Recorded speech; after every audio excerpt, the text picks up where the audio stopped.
ਦੀ ਜਨਸੰਖਿਆ ਖਾਸਕਰ ਭਾਰਤ ਦੀ ਜਨਸੰਖਿਆ 133 ਕਰੋੜ ਹੈ ਸੈਂਸਸ ਦੇ ਹਿਸਾਬ ਦੇ ਨਾਲ, ਪਰ ਜੇਕਰ ਹੁਣ ਦੀ ਗੱਲ ਕੀਤੀ ਜਾਵੇ ਤਾਂ ਇਹ ਅੰਕੜਾ 150 ਕਰੋੜ ਤੱਕ ਪਹੁੰਚ ਚੁੱਕਿਆ।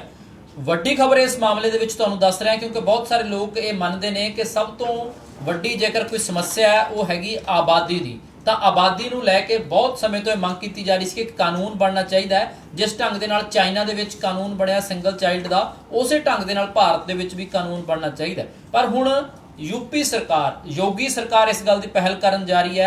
यूपी दे विच खरड़ा तैयार किया गया, ड्राफ्ट तैयार किया गया है 2 बच्चों की पॉलिसी का कि जेकर 2 बच्चे तो वध किसी के होणगे तां उसनूं सरकारी सहूलतां दा लाभ नहीं मिलूगा, सरकारी नौकरी नहीं मिलेगी जां वो चोण नहीं लड़ सकेगा। इस तरह का खरड़ा जिहड़ा है वो तैयार कर लिया गया है अते वैबसाइट ते पा दिता गया है, जिस तो बाद लोकां दी ਜਿਹੜੀ ਰਾਏ ਹੈ ਉਹ ਮੰਗੀ ਜਾ ਰਹੀ ਹੈ ਕਿਉਂਕਿ ਸਭ ਤੋਂ ਵੱਡੀ ਸਮੱਸਿਆ ਦੇਸ਼ ਦੇ ਵਿੱਚ ਪਾਪੂਲੇਸ਼ਨ ਦੀ ਹੈ। ਤਾਂ ਤੁਹਾਨੂੰ ਦੱਸਦੇ ਹਾਂ ਕਿ ਕੀ ਇਹ ਕਾਨੂੰਨ ਜਿਹੜਾ ਬਣ ਜਾ ਰਿਹਾ ਹੈ, ਕੀ ਇਹ ਖਰੜਾ ਹੈ।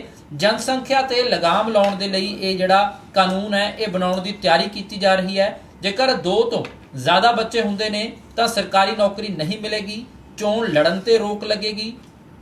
ਜੇਕਰ ਤੁਸੀਂ ਇਸ ਕਾਨੂੰਨ ਦੀ ਪਾਲਣਾ ਕਰਦੇ ਹੋ, ਭਾਵ ਕਿ ਜੇਕਰ ਤੁਸੀਂ 2 ਹੀ ਬੱਚੇ ਪੈਦਾ ਕਰਦੇ ਹੋ ਤਾਂ ਤੁਹਾਨੂੰ ਪ੍ਰਮੋਸ਼ਨ ਮਿਲੇਗੀ ਤੇ टैक्स दे विच भी छूट मिलेगी, जबकि 2 तो वध बच्चों वाले नूं कोई सरकारी योजना का लाभ नहीं मिलेगा। जिन्नियां भी सरकारी योजनावां हुंदियां ने, चाहे वो कोई आटा दाल स्कीम की होवे, चाहे कोई होर योजना होवे, उसका लाभ जिहड़ा है 2 तो वध बच्चों वालियां नूं नहीं मिलेगा।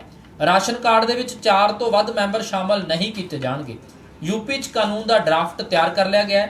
यूपी की योगी सरकार ने एक कानून का खरड़ा तैयार किया है अते 19 जुलाई तक लोगों की राय मंगी है। यह भी कहा गया कि 2 तो ਵੱਧ ਬੱਚਿਆਂ ਵਾਲੇ ਹੁਣ ਨਿਗਮ ਅਤੇ ਪੰਚਾਇਤੀ ਚੋਣਾਂ ਨਹੀਂ ਲੜ ਸਕਣਗੇ।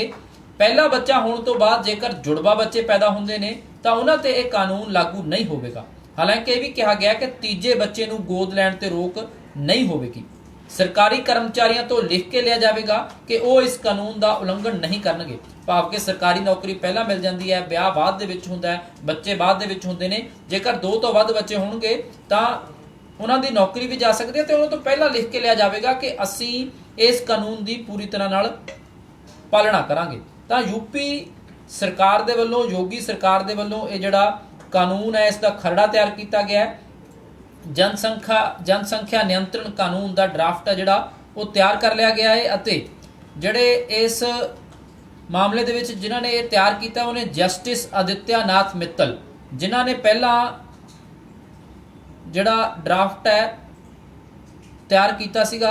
ਦੱਸ ਦਈਏ ਕਿ ਇਸ ਮਾਮਲੇ ਦੇ ਵਿੱਚ ਇਹੀ ਹੈ ਕਿ 2 ਤੋਂ ਵੱਧ ਬੱਚੇ ਜੇਕਰ ਹੋਣਗੇ ਤਾਂ ਸਰਕਾਰੀ ਨੌਕਰੀ ਨਹੀਂ ਮਿਲੇਗੀ, ਨਾ ਹੀ ਉਹ ਨਿਗਮ ਅਤੇ ਪੰਚਾਇਤ ਦਾ ਚੋਣ ਲੜ ਸਕਣਗੇ।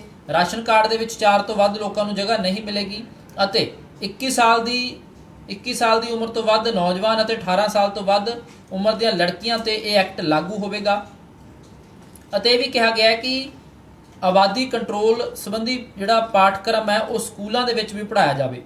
ਕਾਨੂੰਨ ਲਾਗੂ ਹੋਣ ਤੋਂ ਬਾਅਦ ਜੇਕਰ ਕੋਈ ਮਹਿਲਾ ਔਰਤ ਦੂਸਰੀ ਬਾਰ ਪ੍ਰੈਗਨੈਂਸੀ ਤੇ ਜੁੜਵਾ ਬੱਚੇ ਪੈਦਾ ਕਰਦੀ ਹੈ ਤਾਂ ਉਹਨਾਂ ਤੇ ਕਾਨੂੰਨ ਲਾਗੂ ਨਹੀਂ ਹੋਵੇਗਾ। ਤੀਜੇ ਬੱਚੇ ਨੂੰ ਗੋਦ ਲੈਣ ਤੇ ਰੋਕ ਨਹੀਂ ਰਹੇਗੀ ਅਤੇ ਜੇਕਰ ਦੱਸ ਦਈਏ ਕਿ ਕਾਨੂੰਨ ਦਾ ਕੋਈ ਉਲੰਘਣ ਕਰੇਗਾ ਤਾਂ ਉਸ ਨੂੰ ਸਰਕਾਰੀ ਸਹੂਲਤਾਂ ਨਹੀਂ ਮਿਲਣਗੀਆਂ।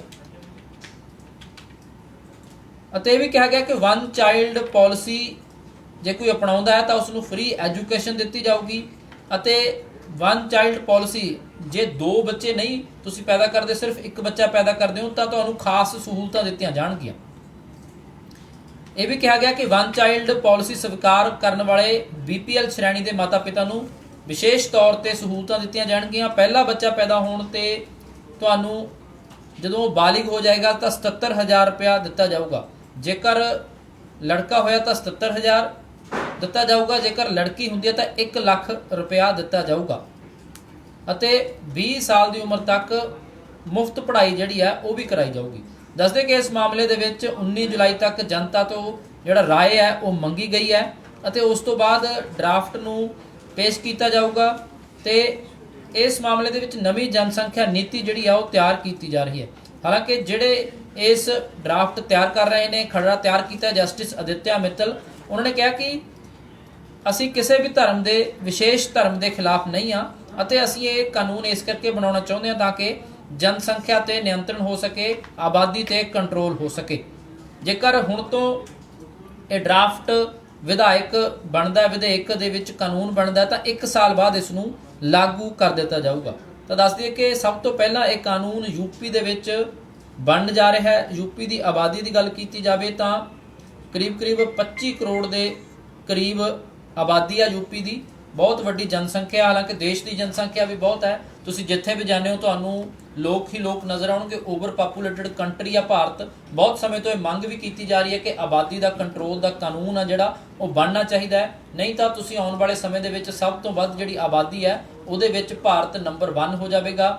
ਹਰ ਜਗ੍ਹਾ ਤੁਸੀਂ ਦੇਖਦੇ ਹੋ ਕਿ ਪਬਲਿਕ ਸਰਵਿਸਿਜ਼ ਜਿਹੜੀਆਂ ਨੇ, ਚਾਹੇ ਉਹ ਬੱਸਾਂ ਹੋਣ, ਚਾਹੇ ਉਹ ਰੇਲ ਗੱਡੀਆਂ ਹੋਣ, ਤਾਂ ਤੁਹਾਨੂੰ ਜਗ੍ਹਾ ਨਹੀਂ ਮਿਲਦੀ। ਸਰਕਾਰੀ ਹਸਪਤਾਲ ਤੁਸੀਂ ਦੇਖਿਆ ਹੋਣਾ ਕਿ ਕਿਵੇਂ ਭਰੇ ਨੇ, ਤੁਹਾਨੂੰ ਸਹੂਲਤਾਂ ਨਹੀਂ ਮਿਲਦੀਆਂ। ਜੇਕਰ ਤੁਹਾਡੀ ਆਬਾਦੀ ਘਟੇਗੀ ਤੁਹਾਨੂੰ ਸਹੂਲਤਾਂ ਜ਼ਿਆਦਾ ਮਿਲਣਗੀਆਂ। ਤਾਂ ਇਸੇ ਨੂੰ ਦੇਖਦਿਆਂ ਹੋਇਆਂ यूपी ਸਰਕਾਰ ਦੇ ਵੱਲੋਂ ਇਹ ਖਰੜਾ ਜਿਹੜਾ ਹੈ ਉਹ ਤਿਆਰ ਕਰ ਲਿਆ ਗਿਆ ਤੇ ਇਸ ਨੂੰ ਜਲਦੀ ਹੀ ਕਾਨੂੰਨ ਦੀ ਸ਼ਕਲ ਦਿੱਤੀ ਜਾਊਗੀ। ਅਤੇ ਹਾਲੇ ਆਮ ਲੋਕਾਂ ਤੋਂ ਰਾਏ ਜਿਹੜੀ ਆ ਉਹ ਮੰਗੀ ਗਈ ਹੈ। ਆਮ ਲੋਕ ਇਸ ਮਾਮਲੇ ਦੇ ਵਿੱਚ ਕੀ ਕਹਿੰਦੇ ਨੇ ਇਹ ਦੇਖਣਾ ਹੋਏਗਾ। ਪਰ ਬਹੁਤ ਸਾਰੇ ਲੋਕ